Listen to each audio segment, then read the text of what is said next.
And good morning, everybody. My name's Dave Lynch. Good morning, Newton Falls. I'm the city manager here in Newton Falls, Ohio. And this is our morning briefing, only 2 mornings a week, Tuesday mornings and also Friday mornings. So catch us only during those times. And it's only about a 15-minute broadcast to update you about goings on here in Newton Falls, not just related to the coronavirus, but things going on in and around Newton Falls, Ohio. Well, things are opening up here in Newton Falls quite a bit. We're excited about the fact that the governor's actions through the State Department of Health are allowing things to open up in a pretty significant way. Probably one of the biggest complaints we've had now that we've opened up our parks is that basketball still hasn't been allowed. And I checked with the county health department on their interpretation of the state orders every single day.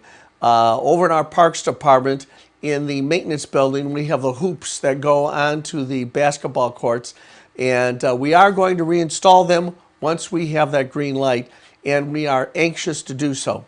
However, the state has made it clear, and our interpretation of the state guidelines come from Chris Wilster, who's the Director of Enforcement for the county, Trumbull County Health Department, and he tells us not quite yet. So you hoopsters, hang in there. Those wonderful courts right across from the community park will be getting reinstalled. And speaking of things happening, I talked about our exciting new playground equipment. It was supposed to go in about a week ago, and the Ohio Department of Natural Resources that provide us a grant for that equipment tells us that the install should be completed by Friday of this week. Now, we've had other install dates come from them before, but they're telling us this time they really mean it. So we will keep you posted. So great things happening over in the city of Newton Falls from a recreation and parks reopening standpoint. Well, this morning we're going to talk to somebody that we wanted to talk to for quite a long time, because it's someone who's invested in Newton Falls along with his family for a very, very long time. And they've done great things. And probably most exciting is they recently annexed into the city of Newton Falls, therefore became part of our official family. And that is from the Hanson family. On our live line, Dave Hanson from Hanson Industries. Good morning, Dave. How are you? Good morning, Dave. This is, usually I have a little dialogue with myself in the morning, but I don't usually say good morning, Dave. Yeah. So Well, this will be that dialogue. Well, first of all, Dave, it's great that your company and your residents annexed into the city of Newton Falls just a few months ago. Dave, what was the motivation? Why did you want to annex into the city of Newton Falls? Well, the infrastructure here is good with the police, with the fire, with the emergency services, and I think that it benefited my residents and the industries that are out here, being Venture Plastics and the warehouse that I rent to them. So, if you can bundle cheaper utility rates and the police, the fire, the emergency, it makes it a better package. And Warren Road has got city water, city sewer, gas. We've got the I think it's 480K, the big line. Yeah, the big electric. Exactly. Two big substations and turnpike exposure, which is a real big thing because, General Motors, when they built back in 1965, they didn't build, 1,000 yards from the turnpike. They built right next to it. And, any industry that comes in, they have they have a visual aspect with 30,000 cars riding by a day and looking at their sign. So, I think that our location, you look at 6.5 hours to Chicago, 6.5 hours to the George Washington Bridge in New York, 3 hours to Detroit, 3 hours to Columbus, 3 hours to Buffalo. We're in a pretty doggone good location here. Yeah, And you're kind of at a crossroads. yeah, we really are. Yes, we really are. And the labor force has always been strong here. You know, we've got a good work ethic. General Motors, settled in here for 50 years, and the biggest downfall, the biggest pitfall there was the small economy car that they produced and the cheap price of gasoline. And I've seen this cycle several times where the price of gas goes up. Everybody's going, oh my God, I got to get rid of this pickup truck and the SUV and get a small car. And then when the price of gas goes down, people say, maybe I ought to get that SUV I've always wanted. I'm going to take a fishing trip and tow the boat. So, I think that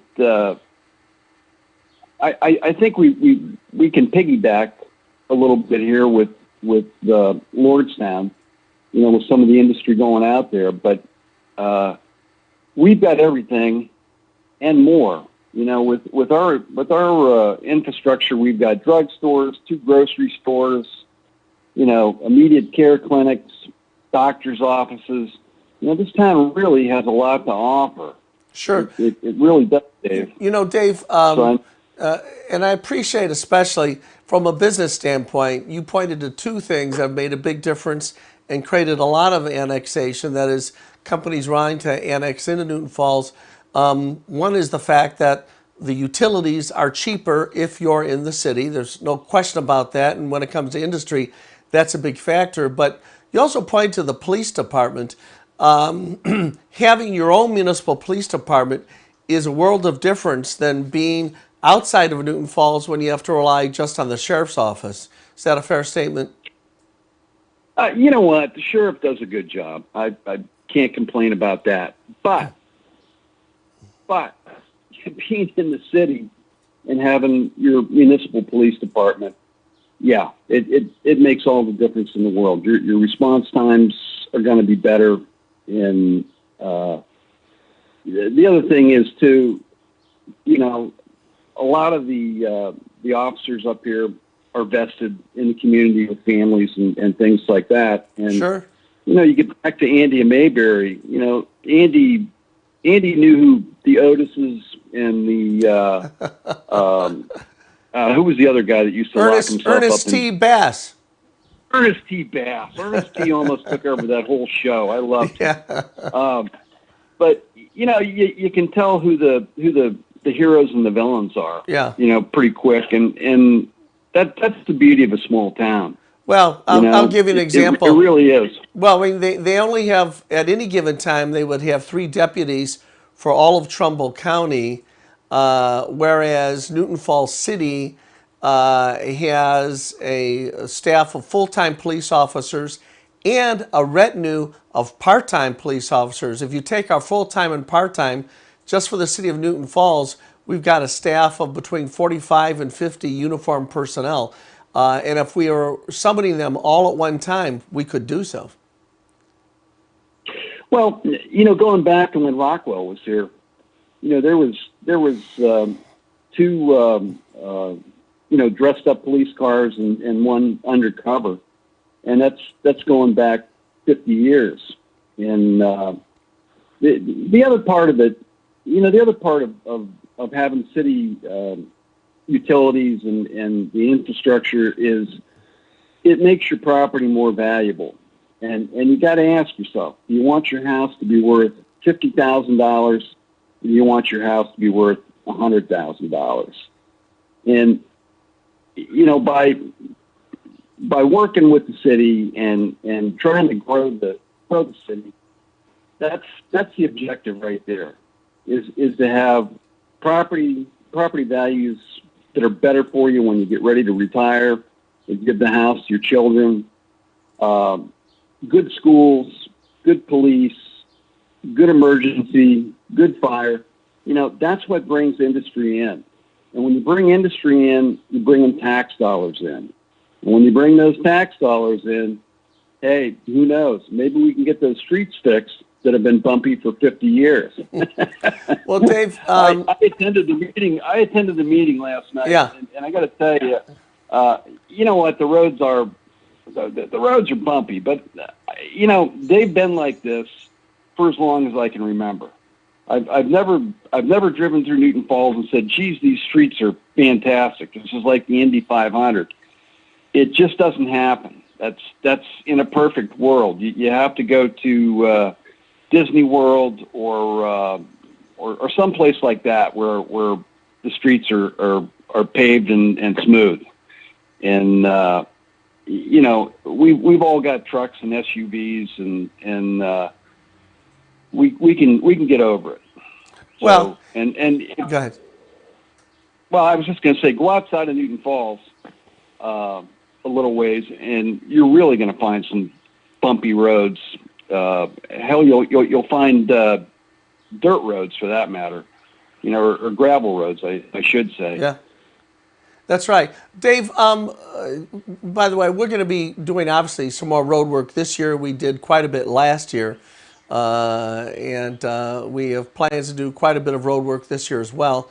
But I want to make sure I stay on the Hanson Industries plan because your objective, as I understand it, is to invest now that you're in Newton Falls officially, to engage in further investment to create industrial expansion further yet in Newton Falls. Without getting into anything specific, because I understand that there's a lot of proprietary elements to your plans, do you see you and your family moving forward with doing some more things in Newton Falls? Yeah, I'm working with a program through the state, and there's a lot of other communities and entities and people that are vying for it. You know, this part of Ohio has got shut out of a lot of the grants and soft monies that are out there. And you know, the three C's: Cleveland, Columbus, Cincinnati. They've got a lot of lobbying power. So, you know, it's a pretty tall order for a small community to try and go out and get these grants. But then again, too, you know, take a look at Lordstown, and you know, Lordstown doesn't even have a restaurant or a drugstore. Well, I guess they've got a small restaurant, but they're not set up like us. And Yeah. You know, we've got everything. We've got truck stops. We've got a Holiday Inn. You know, how many other small communities off of a interstate or a turnpike have a Holiday Inn? Yeah, that's right. That's And we've a got real big deal. We've got what I tell people is a Hallmark card downtown. Yep, exactly. So, Well, Dave, listen, I want to say thank you to you and your family. The decision you made to officially become part of the Newton Falls family allows us to capture the financial revenue of the expansion that can now take place. And that means everybody in Newton Falls owes a certain degree of gratitude to the Hanson family. I know you and your dad and your whole family have always had roots here, and now you've also thrown down an anchor. So, Dave, thanks so much for coming on the morning briefing today. No, you know what? Thanks for having me, Dave. All right. Thanks so much. And you know what, Newton Falls, thank you for, you know, being here and doing what you do. We've got a good little community. Let's run with the ball now. Let's get some industry in here. Let's get those tax dollars going. Let's all pull together as a team and get this thing going, man. Well, I like the sound of that. All right, Dave, peace and good health to your family. Thank you so much. All right, that was David Hanson of Hanson Industries.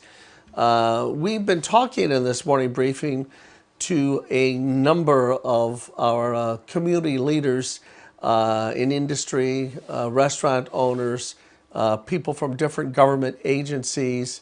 And it was very encouraging to hear from Dave Hansen by virtue of the fact that the huge financial commitment now his family has made to the city of Newton Falls, and we're hopeful that some of his dreams and aspirations will come true, because it will certainly help all of us. Towards the end, he said something which is sort of apropos to the transition I'll make now, and that was to the topic that he referred to of us all pulling together. Basically, it means helping each other, encouraging each other, and being positive about things. Last night we had a what I'll call a raucous council meeting, and the idea of having public participation is a good thing. And that's the reason why we have had these meetings at the football stadium, so there could be more complete public participation and still satisfy the requirements of the state of Ohio when it comes to the Department of Health. So we want people to come to the council meetings. We want you to participate. The only thing we ask you to do is respect the guidelines of the meeting. And all that means is that when you've got a chance to express yourself, you go to the microphone and do so. Last night, we had a number of people yelling and shouting in the meeting, and that is outside the guidelines of being respectful to one another. Your opinions that you want to yell and shout, you have every opportunity to say them by standing at the microphone during your time to speak. But yelling out merely turns our council meeting into another episode of big time wrestling, and that's certainly not appropriate. One of our council persons actually commented on that, and she was merely expressing the fact that the council people cannot speak unless they're recognized by the person chairing the meeting, but that also applies to members of the public. And all you do is diminish yourselves by not going by those guidelines. And it's easy. You have every opportunity to speak. Go to the microphone and use your time, but don't interrupt somebody else's time by yelling out. That's certainly not appropriate. It's not civil. In any case, that brings us to the end of another one of our morning briefings. And thank you again. We'll be back Friday morning with another update with reference to what's going on here in Newton Falls. And as I say at the end of each one of our morning briefings, God bless America, and God bless the city of Newton Falls.